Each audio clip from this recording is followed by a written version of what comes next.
একদিকে যেমন পাখির চোখ উত্তরবঙ্গ, সেরকমই অত্যন্ত গুরুত্ব দিয়ে দেখছে তৃণমূল কংগ্রেস বীরভূম জেলাকেও। কারণ এবারই লোকসভা ভোট অনুব্রতহীন হতে চলেছে। যে অনুব্রত মণ্ডলের ওপর শীর্ষ নেতৃত্ব আস্থা রাখতেন এবং নিশ্চিন্ত থাকতেন, সেই অনুব্রতহীন বীরভূমে এবার লোকসভা ভোটের আগে আজ অত্যন্ত গুরুত্বপূর্ণ সাংগঠনিক বৈঠক করলেন অভিষেক বন্দ্যোপাধ্যায়।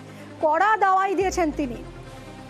অক্ষয় রয়েছেন আমাদের সঙ্গে, আরো বিস্তারিত জানাবেন। অক্ষয়, আজ বীরভূমে এই বৈঠক করে অভিষেক বন্দ্যোপাধ্যায় কি বার্তা দিলেন, বৈঠকের কি নির্যাস?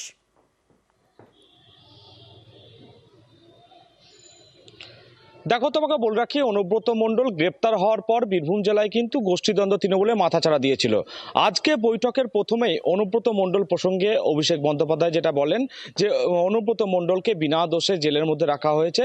তবে গোষ্ঠীদ্বন্দ্ব প্রসঙ্গে যারা নেতৃত্ব ছিলেন তাদের হুঁশিয়ারি দিয়ে বলেন যে কারো নাম করে আমি ছোট করতে চাই না, তবে প্রত্যেকে সতর্ক হয়ে যান, প্রত্যেকে একে অপরে একসঙ্গে কাজ করে সংগঠন বাড়ান।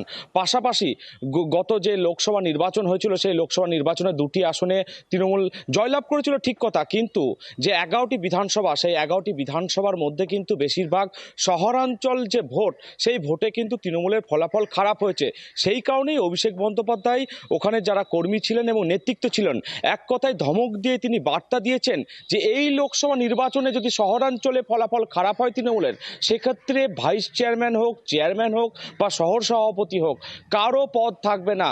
পাশাপাশি গ্রামাঞ্চলেও যদি ফলাফল খারাপ হয়, সেখানেও কিন্তু যে নেতৃত্ব থাকবে তাকে পদ থেকে সরিয়ে দেওয়া হবে। এবং আরও বেশ কিছু বিষয় নিয়ে আলোচনা করা হয়। বিশেষ করে গ্রামের যারা মহিলা ভোটার আছে, সেই মহিলা ভোটারদের কাছে কর্মীদেরকে পৌঁছে যেতে হবে।